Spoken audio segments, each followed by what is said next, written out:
Please welcome back my channel. तो आज हम इस वीडियो में डिस्कस करेंगे about the introduction of modern age. Modern age क्या था, मॉडर्न एज में क्या परिवर्तन हुआ विक्टोरियन एज से पहले। मतलब इससे पहले हमने कौन सा एज पढ़ा था, विक्टोरियन एज। उसमें क्या था, लोग जो राइटर्स थे वो मोरालिटी को फॉलो करते थे। लेकिन मॉडर्न एज जैसे कि हमने देखा, जैसे जैसे हम हर एक एज पढ़ते थे उसमें कुछ न कुछ डिफरेंस आता गया, कुछ ना कुछ बदलाव भी आता गया। आइडियाज भी बदले, पोइट्री भी बदली, प्रोज भी बदली, आई मीन क्रिएशंस भी बदल गए। क्रिएटर्स तो बदले ही बदले, क्रिएशंस भी बदल गए। उनके क्रिएटर्स के जो थॉट्स थे, जो राइटिंग लिख रहे थे उसके जो थॉट्स थे वो भी अलग अलग हुए। तो उसमें अलग अलग आए। जो भी हम पढ़े विक्टोरियन एज में अलग थे, वो लोग मोरालिटी को फॉलो करते थे। उनमें मोरालिटी, प्रोटेगोनिस्ट में मोरालिटी होना उनके लिए अनिवार्य थी। वो हमेशा अपने प्रोटेगोनिस्ट को कैसे दिखाते थे, मोरल। वो मोरल होते थे, वो एक मर्यादा से अबव जाना पसंद नहीं करते थे। अपने प्रोटेगोनिस्ट को भेजना या वो प्रोटेगोनिस्ट जाना अलाउ नहीं था इन विक्टोरियन एज। तो विक्टोरियन एज 1901 में जब फिनिश हो गई तो 20th सेंचुरी में जब आई तब आया मॉडर्न एज। और मॉडर्न एज सभी एज से एक कदम आगे था। जैसे कि होता है कि हम जो भी काम करते हैं उसमें जैसे जैसे हम आगे जाते जाते हैं तो एक कदम बढ़ता जाता है। ठीक वैसे ही हम जब एज बढ़ते गए तो एज जैसे जैसे बढ़ा उनमें परिवर्तन भी आता गया और कुछ डिफरेंस लाया। थॉट्स में डिफरेंस लाया, कुछ क्रिएशंस में डिफरेंस लाया। तो मॉडर्न एज टोटली अलग था। हर एज एक दूसरे से कहीं ना कहीं सिमिलर थे, लेकिन मॉडर्न एज टोटली चेंज्ड था। टोटली चेंज्ड क्यों था, क्योंकि नाम से ही है मॉडर्न एज, इसमें मॉडर्निटी आ ही गई थी। क्योंकि जब मॉडर्न एज आया तो उन्होंने वर्ल्ड वॉर देखा था। वर्ल्ड वॉर देखने की सिचुएशन के सामने वो रियलिटी से आगे जाना चाहते थे। जो रियलिटी थी उसको देख के उससे आगे निकलना चाहते थे कि यही, मतलब जैसे नहीं था कि हाँ ट्रेडिशन हो जो थी, कस्टम्स थी, उनको मान लेना और उन्हीं के पीछे पीछे चलना। मॉडर्निस्ट ये सब नहीं करते थे। वो परंपराओं को तोड़ के आगे निकले और अपना एज जो नाम दिया वो हुआ modern age.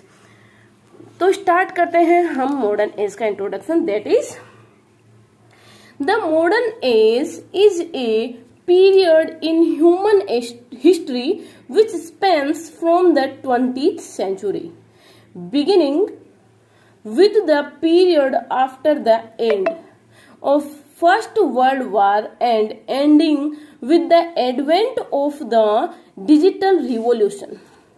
Literary modernism or modernist literature originated in the late 19th and early centuries, mainly in Europe and North America, and is characterized by a self-conscious break with traditional ways of writing in both poetry and prose fiction writing.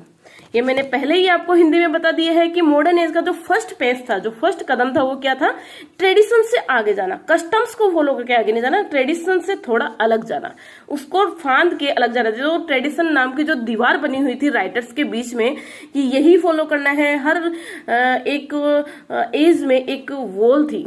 Wall किसकी थी, जैसे Victorian age में थी morality की wall, कि हर एक creator इस चीज को फॉलो करेगा ही करेगा। मॉडर्न एज में ये बिल्कुल डिफरेंट हो गया।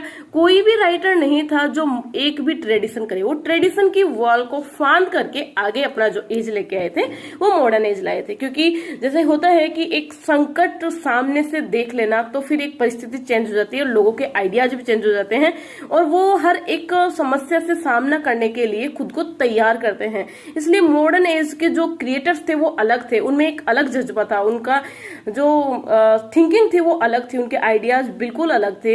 वो जानते थे कि रियलिटी से परे भी एक जिंदगी है। जो रियलिटी है, जो पहले ट्रेडिशनली बना दी गई है, वो उससे आगे जाके भी हम कुछ कर सकते हैं। तो मॉडर्न एज का यही था। अब जो मॉडर्न एज के जो राइटर्स थे हम उसके बारे में भी देख लेते हैं।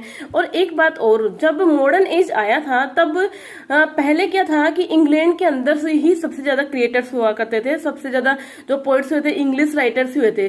जब मॉडर्न एज आया उसके बाद में सभी लोग अपनी क्रिएशंस लिख पाते थे। मतलब जैसे इन कंक्लूजन हम देखा जाए तो मॉडर्न एज एक फ्रीडम का एज था।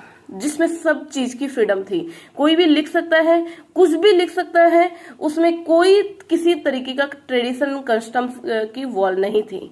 अभी हम अभी देखते हैं हम इसके राइटर्स कौन कौन थे, जिसमें सबसे फेमस था W.B. Yeats, जो नेचर के बारे में भी लिखता था। W.B. Yeats।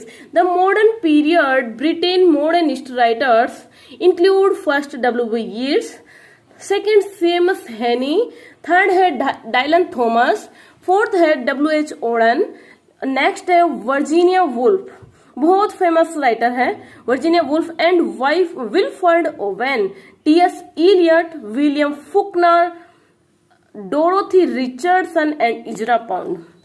अभी ये अलग अलग जगह से थे, एक जगह से नहीं थे कि एक ही जगह से बिलोंग करते थे। तो ये हुआ मॉडर्न एज।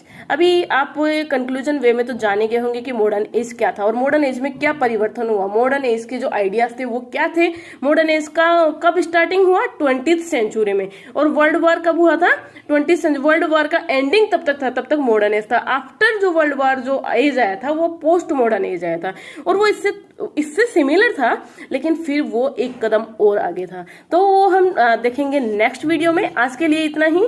आशा करती हूँ आपको मॉडर्न एज इन डिटेल अच्छे से समझ में आया होगा। मैंने ट्राई की है आपको बहुत अच्छे समझाने की। अगर आपको मेरे वीडियोज अच्छे लगते हैं, मैं हमेशा ये बात कहती हूँ कि मेरा एक चैनल है, स्टडीज चैनल है, जो बहुत कम अभी ग्रो कर रहा है। आपके सपोर्ट से मेरा चैनल है वो ग्रो करेगा। आप प्लीज मुझे सपोर्ट कीजिए, मेरे चैनल को सब्सक्राइब कीजिए, ज्यादा से ज्यादा शेयर कीजिए। आज के लिए इतना ही। Thank you very much.